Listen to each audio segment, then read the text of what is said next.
Бүгін біз вовлеченность арқылы қалай таргет жібереміз, яғни вовлеченность деген қандай цель, қалай таргет жібереміз, инстаграмға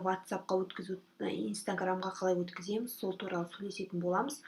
Менің есімім Жана Жарылқасынқызы, маған тіркелуді ұмытпаңыз, лайк басып, түсінбеген жеріңіз комментарийға жазып кетіңіз.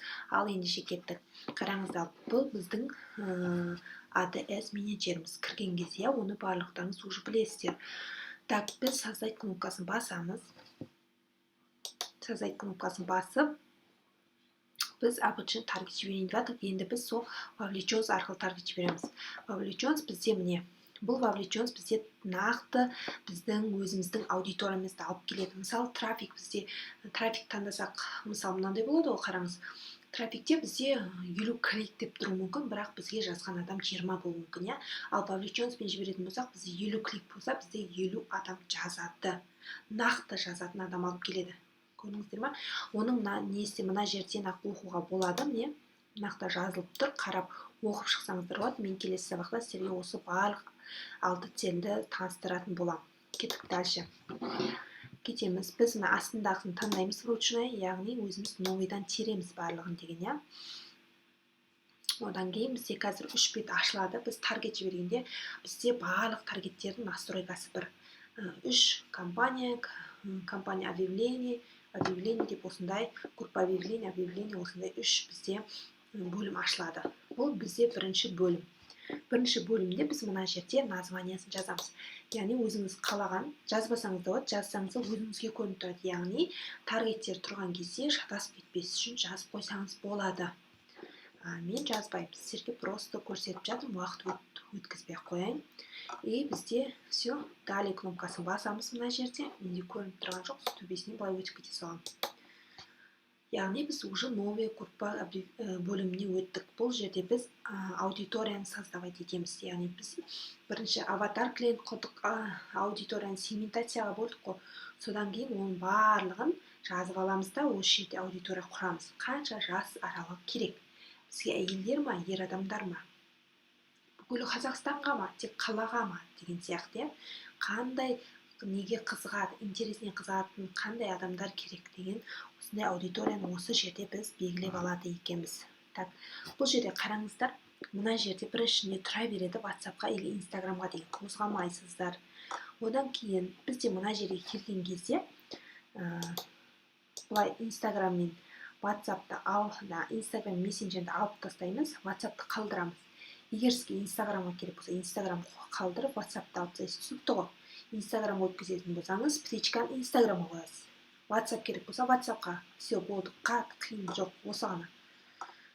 Дальше жүреміз, біз мына жерге бюджетті қоямыз. Бюджетті осы жерге қойып жазамыз, одан кейін уақытын, өшіретін уақыт қоятын болсаңыз, дата окончанияны басамыз. Керек емес па, қалдырамыз, иә. Одан кейін мына жерде бізде Қазақстан или қала өзіңіз білесіз. Осы жерден өзіңіз белгілей аласыз, иә. Маған Қазақстан керек. Белгілейтін болсаңыз, мына жерде подробный деген шығады, міне шықты, редактировать, соны басып жаза аласыз.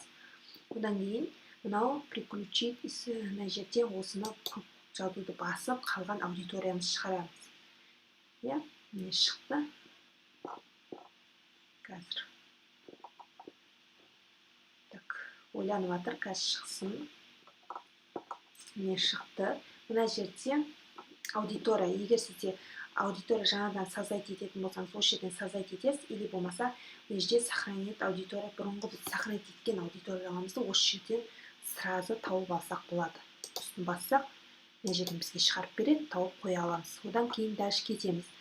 Мына жерде біз Қазақстан дедік, енді жасын өзгерте аламыз, мына көк кнопканы басып, полын өзгерте аламыз, редактировать басып, иә. Одан кейін мына жерде детальный таргетинг таңдай аламыз, яғни интереснейін таңдаймыз. Одан кейін бізде ұмытпайтын енді главный осы вручную дегенді басуды ұмытпаңыздар. Вручнуйды басасыз. Одан кейін мына жерде бізге мынау Facebook, мыналар керек емес, тек Instagram'ды қалдырамыз. Яғни біз тек Instagram'ға таргет жібереміз. Қалғандар қалмасын. Птичканы алып тастаймыз. Әйтпесе ошибка, мынау жазбайды, неге жазбайды деген көбісі осы птичкаларды алмай кетеді, ұмытып кетеді, сосын отырады. Неге жазбады, не болды деп.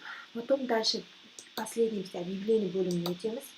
Бұл жақта бізде баннеріміз қоятын жер бар.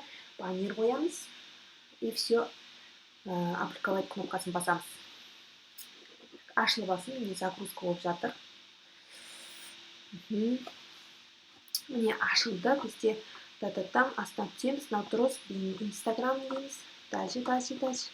Мына жерде фото қоятын жер бар. Фотоны таңдаймыз. Ашылсын. Мына жерге редактировать деп кіріп, мына жерге редактировать деп басып, клиент бізге қандай сөзбен келу керек, соны жазамыз. Одан кейін мына жерде WhatsApp-қа өтеді. Болды, бізге мына жерден фото қоямыз. Мына жерден добавить фото деп өзіміз дайындаған баннерімізді қоямыз. Основной сөзге основной сөзіңізді, яғни рекламаңыздың астында көрініп тұратын сөз жазып қоямыз. Все. Бұдай мына жердегі жасыл кнопка бар.